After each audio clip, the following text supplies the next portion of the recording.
today, including the sports world, sits at the intersection of different disciplines. Gone are the days of a myopic view of business, especially sports. Today's guest is someone who sits at the intersection of marketing, media, data, and leadership in a rapidly evolving industry. Matt Powell is the CEO of Moroch, a full-service agency with deep expertise in helping multi-location and franchise brands scale their marketing with a strong local lens. Matt's journey into the agency world was not linear.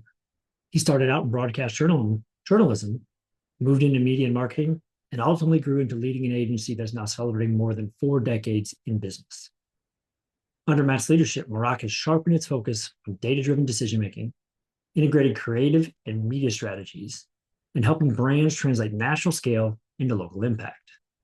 The agency works with major multinational brands like McDonald's and Planet Fitness, navigating everything from traditional media buying to programmatic advertising, foot traffic analytics, in the fast-changing world of AI-driven search.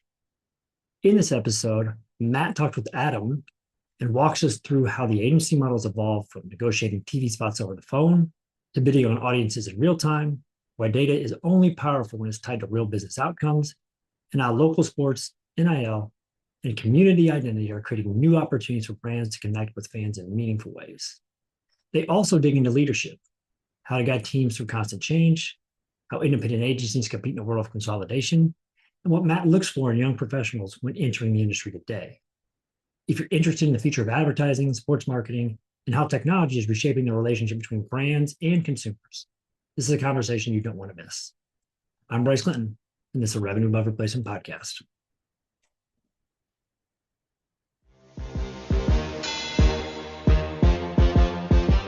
Welcome to the Northwestern Masters in Sports Administration Revenue Above Replacement podcast. I'm your host, Adam Grossman. With us today is Matt Powell. Matt, welcome to the podcast. Thank you. Thanks you, Adam, for having me.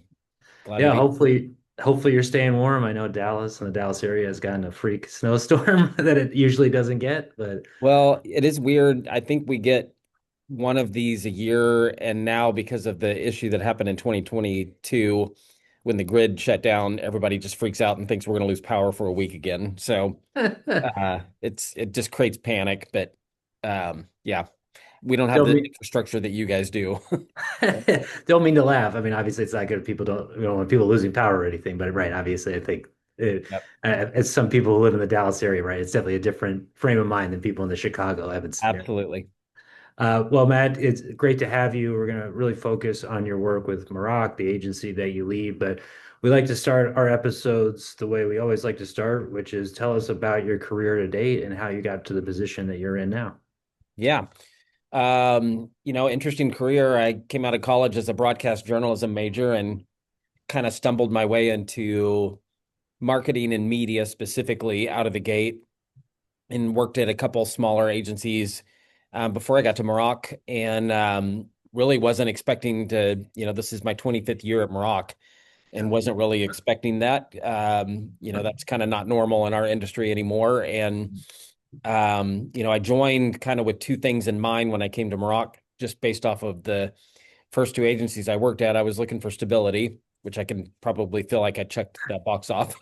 Um, and then the second was really a place where I felt like I had unlimited growth, and I kind of feel like I can check that one off too. And started on the media space, as I mentioned, and really the first 20 years of my career focused there. And then I moved into the CEO role in 2018 at Moroch.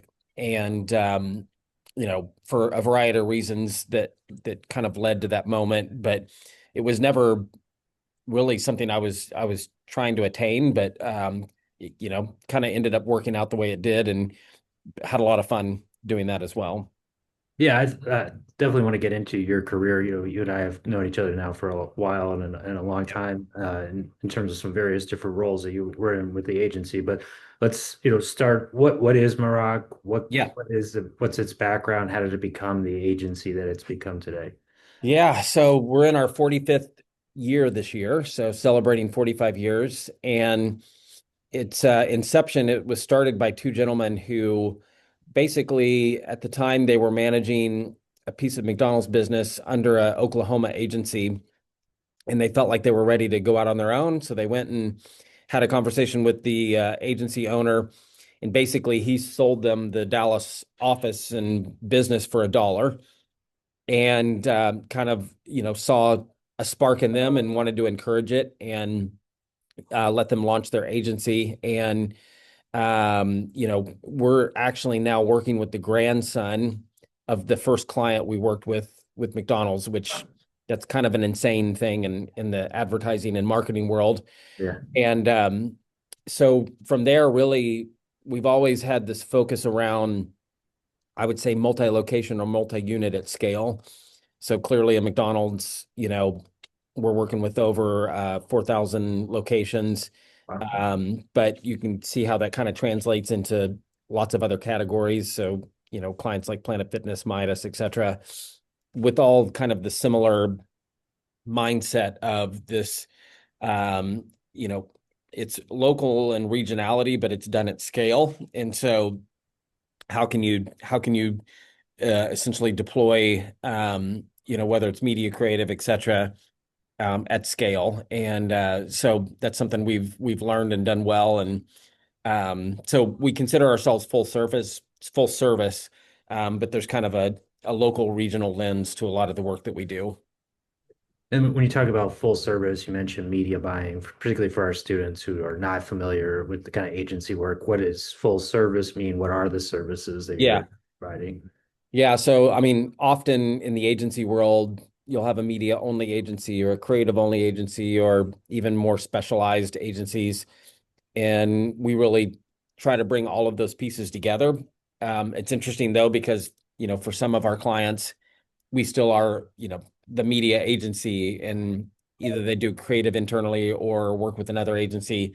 But our kind of ideal goal is selling integration and the idea that they can have a stronger product by integrating the different pieces together. And, our creative team working more closely with media only makes a better product for both teams. So that's what I think the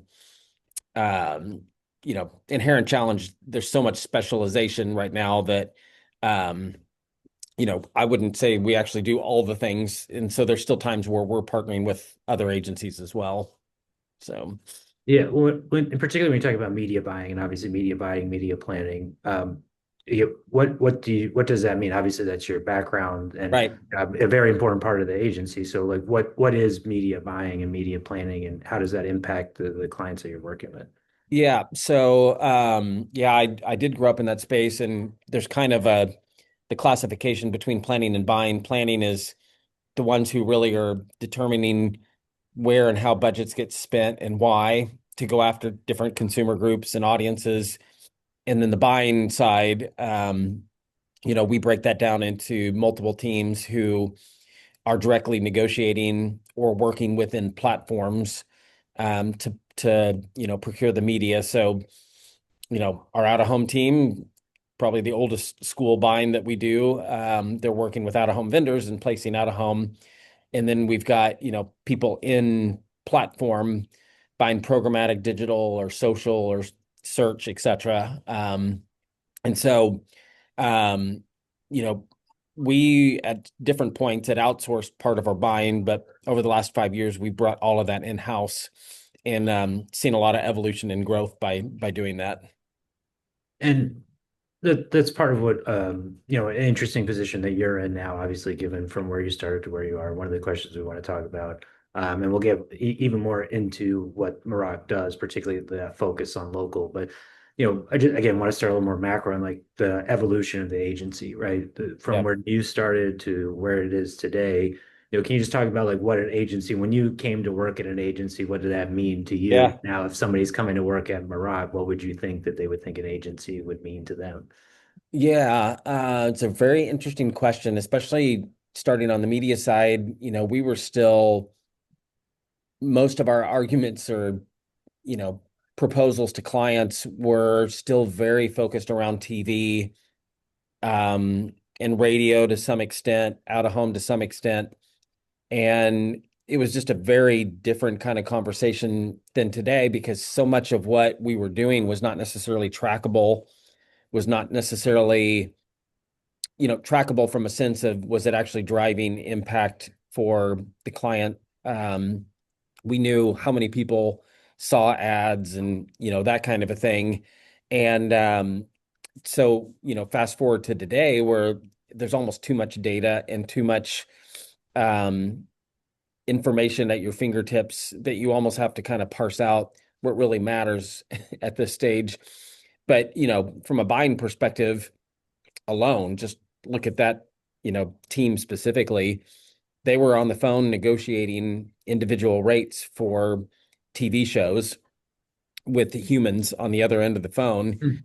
And now we're buying, digital programmatically, almost like you buy stock and trade on the stock market.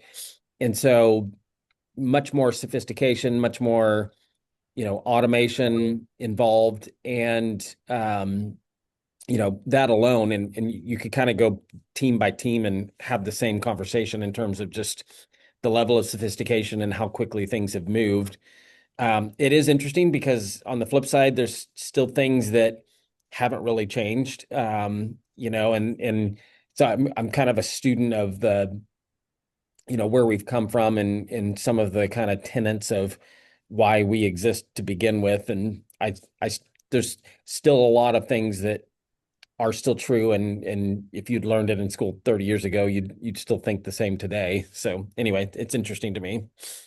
Yeah, and that's a one thing I wanted to talk about. You mentioned digital programmatic advertising. It trades like stocks. Can you just, that is a very fundamental shift, right? How ads are purchased from television to digital. Can you talk about what those like what you mean by that again for our audience who maybe not as familiar with like how you do programmatic ad buys and what does programmatic mean and how does that Yeah. all work? Yeah. So programmatic is a lot like trading stock in the sense that we are in a platform getting access to different humans, and they're organized essentially by audience for the most part. There's other things that you can, all kinds of triggers that can tell you that this is the kind of person that's right for the advertising that you're wanting to do. And so you're literally in platform setting parameters and having the ability to bid on people that you want. And so certain audiences are much more valuable and hopefully there's a return on an investment for that. But essentially you're bidding on people in real time as they are moving across the internet. And it's fascinating to me kind of how that process works and you see it in your own digital journey and footprint that you click on something on one site and then 3 or 4 sites later it's showing up even though you're in a completely different part of the internet. It's now attached you to that to that product or to that audience and now we're going to go find you wherever you are. So that's Yeah, kind of the simplest version of it. yeah, I think that's very helpful, and it goes to a question that we kind of already are into. So I want to lean into it since we're already into it. Is data and you've already talked about kind of the evolution of data in terms of driving your decision making. But from your perspective as a senior leader now at an agency, how are you looking at data, both Mhm. from a these more media planning process, but even from a creative perspective? Yeah. How Yeah. is that influencing your decision making? Yeah. So interestingly, one of the all agencies have proprietary processes. The one that we use that is more like media focused, but it also encompasses the creative process we have is called MAP. And it's an acronym that basically is measurement, audience, and then platform.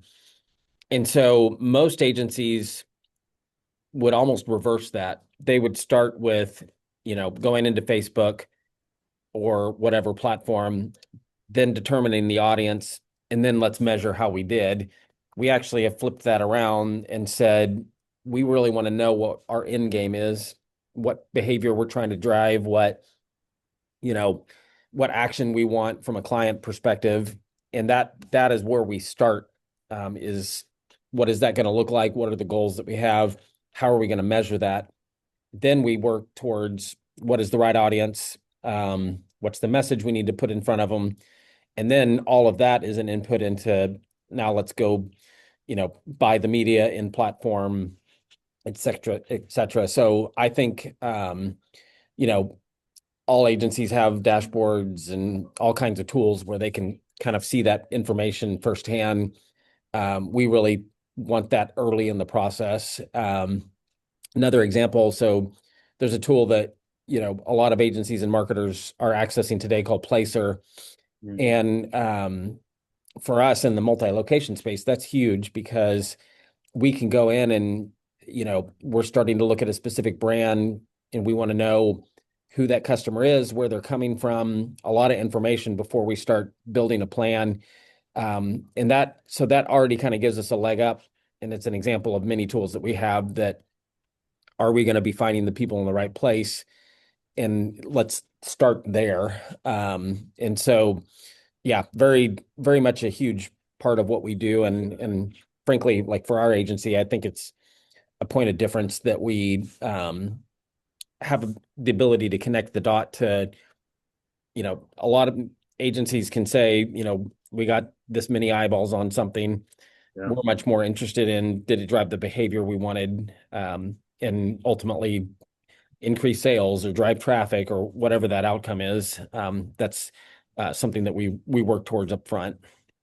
Yeah, I did want to dive into the local strategy, right? The multi-franchise or multi-location strategy, because one of the challenges that we see is, right, how do you translate data, particularly for non-quantitative audiences, and that's Mhm. something we focus on in our class. And you mentioned placer data, foot traffic data, driving specific behaviors.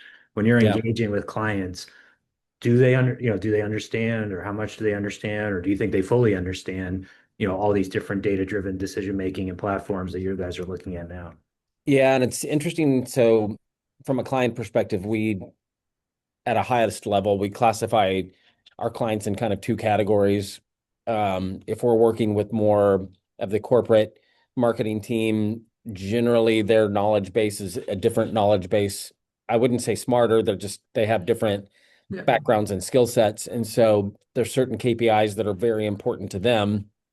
And then you talk to, like what you were mentioning, the business owner could be a franchisee, Planet Yep. Fitness Club owner, Kubota dealer. Those guys are smart, but they have a more broad sense of the business. And so marketing KPIs don't mean a lot to them. So for us, it is truly about connecting the dots and saying, you know, you've increased spend by X. What is that doing to drive the business? Like that's the kind of stuff that they're interested in. And so, we've always kind of talked about, our agency, there's an art to kind of balancing both of those Yeah, conversations because exactly. they have different expectations and goals in mind often. And yeah, and that was my next question. How do you balance those different expectations? What is the art? That's obviously you can't just look always as much as we like data. Obviously, there's Yeah. interpersonal dynamics and relationships you have to navigate there. Yeah. I mean, one of the keys and, Planet Fitness is actually a really good example. Getting both parties to agree on what is the most important KPI, and maybe each of them have like a second priority or a third priority that we watch. But if so, in Planet Fitness's world, it's joins. At the end of the day, how many people are signing up, new customers, net new or returning customers? Yeah. That's the number one KPI for both of them. And so it's kind of a Venn diagram, if you will, of okay, that's the central piece. We know there's other things that each party cares about, but we're going to make that the kind of hero. That's really important. And, but I would say it's not a perfect science. We kind of walk that tightrope all the time. So, It's, yeah, and when you're talking about number of joins, one of the things one of the challenges that we see in our business is, access to data. You can get third-party data for lack of from a place or AI, or you can look at credit card transaction data or join data. Do you see, do you have merging all this different data together? Do you see that as a big challenge? And do you see that your clients are more interested in sharing data if you're able to say, like, here's what the data is used for? yeah, I would say we have a spectrum right now. Six Flags is a great example of, and we don't work with them currently, but we had a 9-year relationship with them. Every year, they incrementally gave us more data because they saw the benefit of it. Yeah. And sometimes you have to kind of build that relationship over time. In some cases, they're ready to just give you everything. In others, we're still not getting very much data at all. So a lot of times it really depends on kind of the corporate environment that that brand has and what their level of comfort is. So that's tricky because on some clients we're almost feel like we're handcuffed, just because their MO is not to share. And um, whereas, we've got other clients and like for us, it's the more data, the better. And we built a lot of APIs where, you know, we're actually often kind of sorting through the mess of the data that comes from our clients, even have a better view into their data than they do, which is kind Yeah. of funny. So When you talk about sorting through the mess, how do you guys handle all this different data? How do you yeah, handle the mess and how do you put it all together? I mean, we're investing more in engineers and then tools, frankly, and certainly AI is helping with that, taking a lot of the manual labor out of it and making sure, whether it's tools, using AI or whether it's existing tools that we have, there's stuff that we can start to do to help clean that up. So, that's probably an area we've invested more in than in the last couple of years than, before. AI obviously is a very hot topic generally, but in advertising, marketing, promotion, and sports more broadly. So, one of the things I saw that was really interesting that you guys wrote about was, generative engine optimization as a play off of search engine optimization. So, Yeah. one, just for our audience, can you explain what search engine optimization is, and then explain what Yeah. GE or generative engine optimization is? Yeah. So if you think about when you go to search for stuff on Google, historically, there was always the paid ads, and then there was kind of the organic search type of stuff. So traditional SEO is that just organic search that was already there without paid promotion or whatever. And what's interesting, and everyone has seen it now, when you go into Google, there's a third component, which is AI results. And human nature is, I think you're starting to see a shift where consumers are starting to pay more attention to the AI than even the paid side of things. And as you can imagine, in the world of, the Googles, certainly, and beyond, paid has been a significant revenue driver Yeah. for them for many, many years. Now they have to play the game of AI, but you're starting to see more consumer behavior get into that space. So, back to your original question on the GEO side of things, that essentially is making sure your brand is showing up so in the way that you want it to, so that it shows up in the AI results portion. And I mean, we have some brands that were very flat-footed when that started shifting and not showing up, Right. the way they wanted to there, and saw their organic search, non-paid search start to plummet really, really quickly. And so for us, it was a capability, just, great to add a new capability, but also it was kind of survival for some of our brands to make sure that they, didn't lose out in as things were shifting. So, and then, the next phase of this will be ad placement within the AI environments, that, inevitably any new platform ads are going to come in at some point. And there was even stuff over last week of OpenAI finally starting to put paid ad placement inside their results, which they said they wouldn't do, but inevitably everyone does it. I mean, even Netflix took them a long time, but they finally put Right. ads in their environment too. So Was that an insight that you mentioned about brands not showing up in organic search, and obviously that just the decrease in traffic and referrals from organic search, and even probably from paid too at the same time. right. Was that something you guys identified? Was that something your clients came to you with, or was it maybe a combination of both, as like something where you could really add value in terms of helping them to improve their GEO and the way that it was showing up, and particularly in the top of Google search from an AI perspective? Yeah, I mean, it was probably a combination of those, brand to brand. Most we actually were not really doing a lot of SEO for our clients. pre all of this shift. And a lot of our clients either managed it in-house, maybe they're, if they had a separate company that was managing their website, that was part of the ask from them. And I think as this shift happened, it was like, oh crap, we're flat-footed, whether that's the internal person, and then also the, web people are not ready and equipped to move. So for us, it was kind of like we just got ahead of it. And now I think we're starting to go back to some of our clients and say, hey, this is something we can help with if it's a problem. So. Yeah, I personally, anecdotally at least, and through my own research, have seen that to be a problem, right? It's a fundamental shift in how, and this is something that I think Ben Thompson, among many other people in the kind of the technology financial press, has identified as a real issue. And this is potentially a real threat to Google's business, paid search business model and search business model. And I think it's interesting that you guys were, like you said, not even almost intentionally, right? Because you weren't necessarily working on SEO, and it seems to be a way that you guys operate, right? Is like you Right. kind of organically, no, whatever pun or coincidence not intended, are looking for solutions that are helping your client. One, is that true? And two, one of the things that you guys are known for is kind of a local or mid-size kind of agency. Do you think that that's maybe a unique capability or opportunity for mid-size or agencies as compared to larger Yeah. agencies to identify these opportunities and move quickly? Yeah, I think so. The larger agencies generally tend to be a bit more black and white in terms of their services and even the kind of budget ranges they operate in. And I would say the other end of the spectrum, smaller agencies than us try hard to be, almost a unicorn and do too much. And so we often kind of find ourselves walking that tightrope as well. As is this something we really want to get into?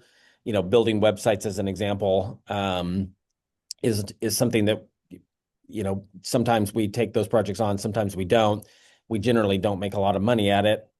A larger agency, if you were talking to a larger agency, they would just refer you to another part of their company or, so I don't know. We have to kind of pick our spots. And for me, if it's something that, maybe I'm not going to make a ton of money just on this piece, but it connects to the other pieces and helps me be more successful on the brand or opens the door for more opportunities, then I tend to kind of want to go after that, if that makes sense. Yeah, definitely makes sense. And I think it's, finding the right balance, right, finding that balance and finding the opportunities that make sense for the organization is a business challenge that's not obviously unique to agencies. It's something where can you compete, where can you differentiate?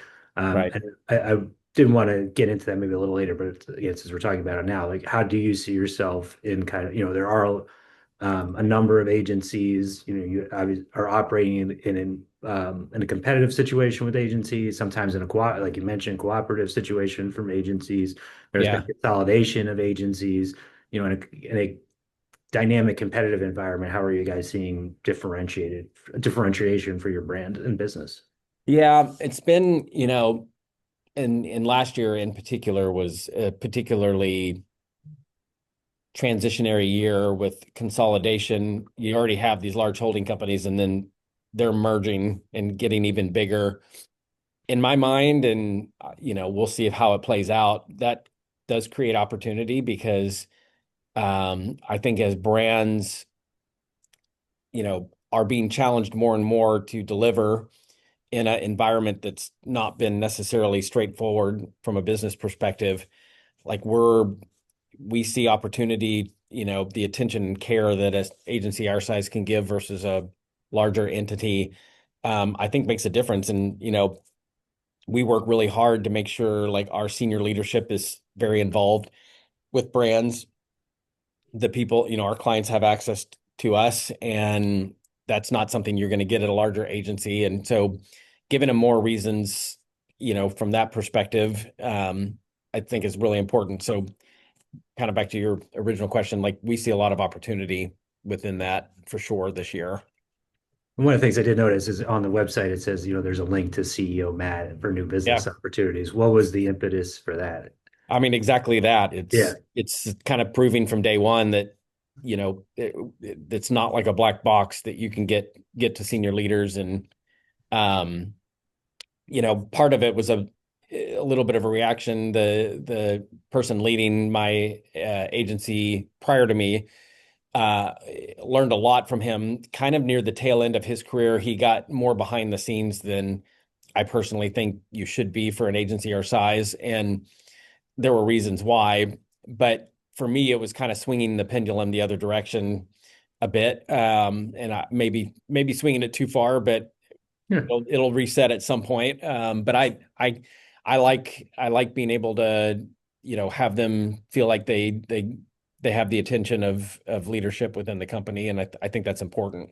So yeah, Yeah, definitely. I think that's again one of the places where you guys can differentiate yourself, and I think that's very clear. yeah, Another area where you guys at least have a lot of experience in, and I think have started to differentiate yourself is it's started to and continue to differentiate yourself, I should say, is in sports and sports marketing. Obviously, we're yeah. a sports program. Um, what, how has the agency leveraged sports historically, and how is it thinking about leveraging sports from an advertising, media buying, creative perspective going forward? It's interesting. Sports comes in lots of shapes and sizes, Yeah, and lots of ways you can access it. And from a broad perspective, you just look at if we have business that's very local and regional in nature, there really isn't anything bigger than sports that kind of yeah, gives a personality to a market or a region of a country. And you even think about, we don't buy a lot of local TV today, but when we do, sports is pretty much at the forefront of that. And from a ratings perspective, all of that kind of stuff. So, but also it's kind of part of the culture of the area as well. And that's something that we focus on a lot. So if you look at, I'll take McDonald's as an example, a lot of our most recent case studies that kind of bring that story to life are very much sports driven. So, great example from last year, we work with upstate New York with McDonald's, and those guys are the Build Mafia is a real thing. And so we built a lot of different assets around and actually ended up creating their own like extra value meal that's a Bill's Mafia box. And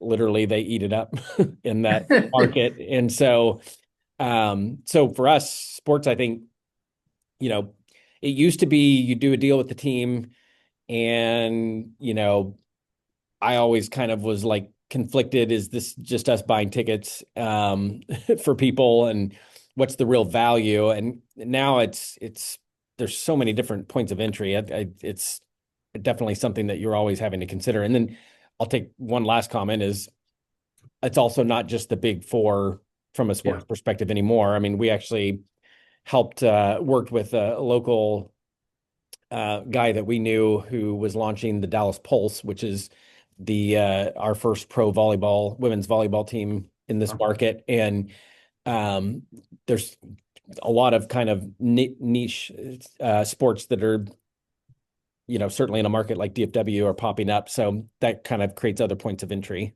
So Well, between the both between the points of entry, the different sports, different regions, you can say we're working in sports, but that has a lot of different meanings, like you're saying. So, what are totally. some of the differences that you're seeing across different markets in terms of, either new sports or Yeah. demographics or audience behaviors?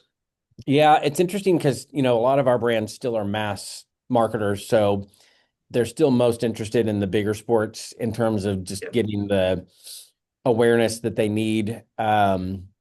So often that tends to be where we go. And it truly is a market by market thing.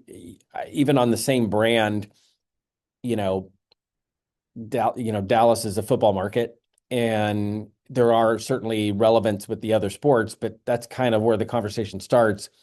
Whereas a Houston, I would argue, is probably more of a baseball market. And, the prioritization, I guess, is different. And so I think that, and then you throw in like just the personality of the teams and how well you can work with them often shapes that. So back to Dallas, Cowboys aren't the easiest to work with. So, you often find other points of entry. And so I don't know, that is part of it. But then when you get into some of the more niche, like I want to do more in that space. It's tricky because you really have to have a pretty good lock in on, is that audience my audience? Yeah. Because they're generally, obviously much less audience and eyeballs involved. And so, but I to me, I'd rather have the variety. Just and I guess the third thing I would add to it, sorry, is we haven't talked about NIL, and Sure.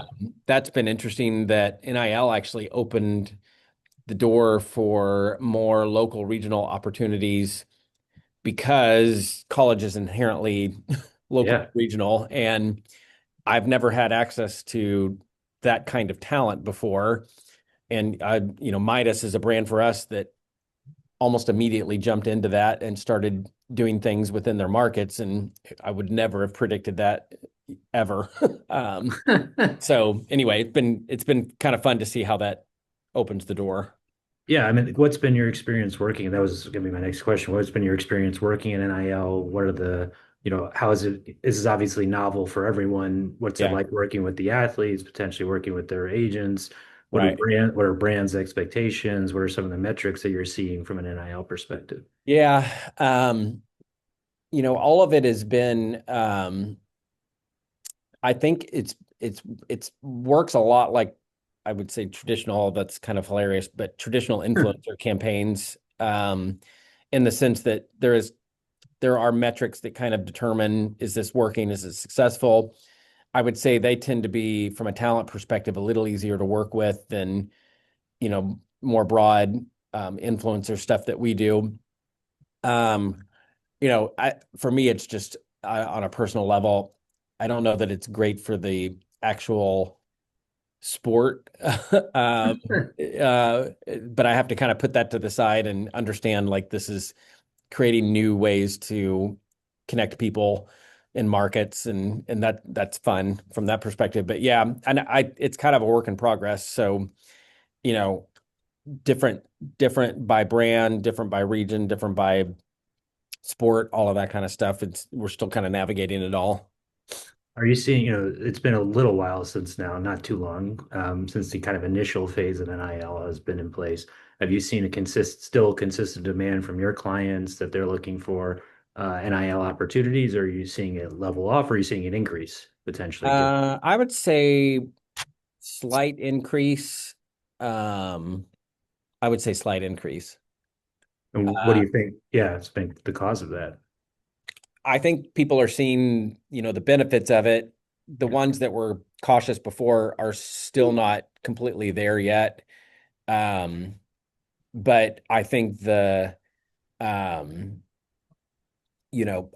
it's another channel. And so I think the challenge with that is like, where do I pull dollars from to fund something like that? And so, that's kind of inherently where I see some brands that are hesitant to date and haven't done that yet. So, um, Yeah, so that's interesting because I that's something I'm looking at too. Is like, does this, obviously NIL is relatively new, player transfer is relatively new.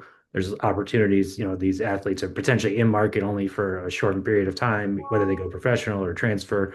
And how does that all work and operate in our brands? But it sounds like, right, that the level of engagement and the level of success in those metrics are looking, particularly for local advertisers, a good way to engage with their customers and drive the behaviors you're talking about. yep, yep, Um, so we're getting towards the end of our time, and I want to just wrap up with a couple questions. yeah, One more future looking. You mentioned already, obviously, investments in data, engineering, yeah. technology, potentially artificial intelligence. What are you seeing either for Moroch specifically or agencies more broadly? Where do you see investments, particularly as with the evolution of media consumption, changing Yep. media platforms? How do you see Moroch positioning itself for future growth over the next 5 to 10 years?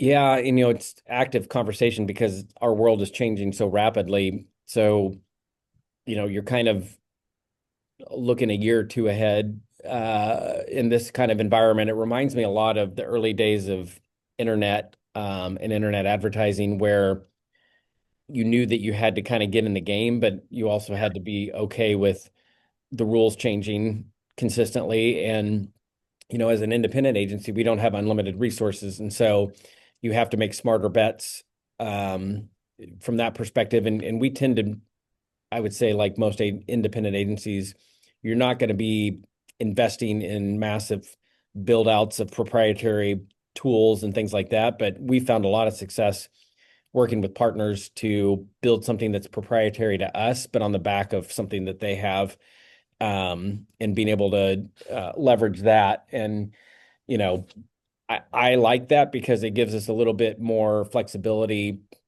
to do what's right by the client. Whereas, the larger agencies, their marching order is to sell the tool that either they purchased or built. And so for us, it's kind of it lets us remain a little bit more neutral, and also protects our level of investment into it as well.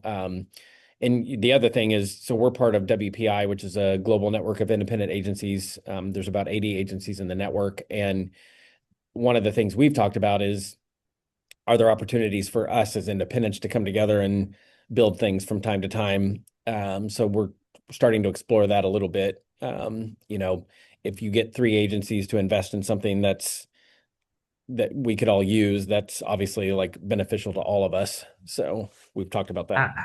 Obviously you could be in competition with the same people. How do you Yeah, navigate those dynamics? they're pretty good in terms of the agencies that they let into the network. For the most part, they keep geography separate, Ah, and then capabilities wise, try to be smart about not too much overlap there. And so when you're with them, you don't really feel like you're a competitor. It's truly more of a fraternity to some degree, where you're helping each other. Even if, and I would say more off, definitely like 80% of the time, it's an agency in the network coming to me saying, I need help pitching something, versus me actively showing up as a competitor to somebody. And so that kind of spirit helps. yeah. So, Oh, definitely. And in that vein, kind of, obviously you're working with your competition, or not even, I would even call it more like a term like co-opetition, right? And even right, then, the more on the cooperation than the competition side. But right, another, besides aligning or working with potentially other agencies, you have to manage all this change with your employees. And that's one of right. the biggest challenges that, either younger leaders or more experienced leaders are facing. How Yep. do you help your agency and the employees, particularly at the agency, navigate this kind of sea change that's happening from a technology or platform I perspective? mean, I think one of the shocks in my career when I got to a certain level of management was realizing that most of the people in the world are kind of change resistant. Yeah. And I always grew up, good, bad, or indifferent. I just always liked change, and that made life more exciting. And so I'm still learning. Frankly, that's an ongoing learning process for me, is how do you bring people along? Our former CEO, he would always say, you're going to have a third that of the company that's ready to jump in on something new. You're going to have the second third that is watching to see if the first third, how that goes. And then there's the other third that is just going to be reluctant no matter what you do. And he's like, don't worry about the last group. You got to worry about the first group, and then plan for that second group to, if you're successful, the second group will follow. And then you got the majority of the agency moving in that direction. And it's very simplistic, but I always kind of, it helps, because if you start listening to the third group, you will never get anywhere. But if you start with the first group and you get that a buy-in, and I've heard similar analogies. You probably know of the name Rashad Tabakawala, but from the Publicis world, and he always talks about when you're starting something new, give it like its own ecosystem where it can just flourish and be successful. Don't try to do it within the context of what's already existing. And that's easier said than done, but we've definitely been more successful when we incubate something and then, oh shoot, now everybody's interested because it's like cool and moving fast and doing things that it's Yeah. never done before. So it's kind of similar philosophy, I guess. Yeah, that definitely makes sense to me, and I think it's a good way to look at it. So, final Yeah. question that we ask all of our guests, as I mentioned now multiple times, we have a lot of students and young Right. professionals, people who are early in their career. So, as a senior leader, what are you looking for when you're making hires? What are you looking Yeah. for employees, and how can they, if they're looking, particularly for students who are looking to either enter the career or get promotions in the career, what's some advice that you have for people looking to move up the career ladder? Yeah, it's funny. I think about this a lot because I still very vividly remember starting my career as even as much time has passed. And I was, this is kind of a weird tangent, and I'll get back to your question, but I always think that there's kind of this interesting connection from a generation to not the next generation, but the one after that. Like, so example, I think boomers and millennials have an interesting connection. And I'm a Gen X that's kind of in the middle of that. I actually am starting to read more stuff about how similar Gen X is to Gen Z. And there's a lot of stuff, and I've got kids that are Gen Z that I like about this group. But I will say the one thing that I've started talking about to that group a lot is this idea really two things. From a macro perspective, I think Inside Out 2, the Pixar movie, nailed it. Anxiety is kind of the biggest barrier to that group. And, COVID certainly played a role in that.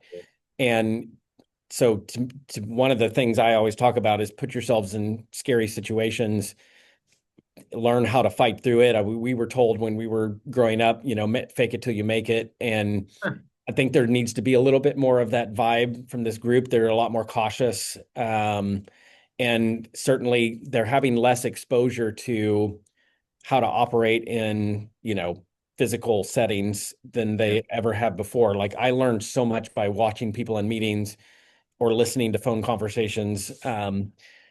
Anyway, so that's part one. And then part two is actually like the net result of doing that is this kind of idea of tenacity. And I definitely see a lot of people coming into the workforce where they're being coached. If something's difficult, don't do it. Like, go find something else. It's not Yeah. good for your mental health. And while I believe that mental health is a real thing and those are important considerations, I can definitively say like the best points in my career were when I fought through a difficult situation and came out on the other side. And so, like, even with my kids, it's like, you've got a difficult situation. What are you going to do about it? And like, how are you going to get through that? Anyway, sorry, I didn't to give that long of an answer, but Oh, I think that the ones that are winning and, yeah. making the right advancement are putting themselves in difficult situations and learning how to fight through it. So, Yeah, and I think it's a really good place to end it. And I think really good advice because I think, one of the questions about technology, particularly generative AI, is how much, relatively speaking, it can make things easier. And yeah, you need this level of tenacity. And typically in your career, you're going to encounter challenges, and yep, you need to be able to handle them. yeah, Like you said, mental health and anxiety are real things to deal with, but at the yep, same time, you can't let that, or you have to figure out ways or hopefully to manage that while also achieving success in your career. That's a difficult challenge, but it's certainly something that's, I think a lot of senior leaders are thinking about is how do we manage yeah. that complexity? Yeah. And we've seen some of our competitors, they just won't hire that age. I don't think that's the right answer. Yeah. I like the fresh thinking and approach that Yeah. that generation brings, and I want them around me. But it's the balance of be yourself, but also there's some things that you need to learn to be successful. And I don't know. I'm looking for that balance all the time myself on. Yeah, I don't think it's right. It's a lifelong journey, being yourself, Yep. but also growing and developing. I Right. think that's what everybody would hopefully wants to do or would like to do. So, very good place to end it, Matt. Thank you for Yeah. joining the podcast. Appreciate your time, and A lot of thanks fun. for being a guest on the Revenue Above Replacement podcast. You bet. Thank you.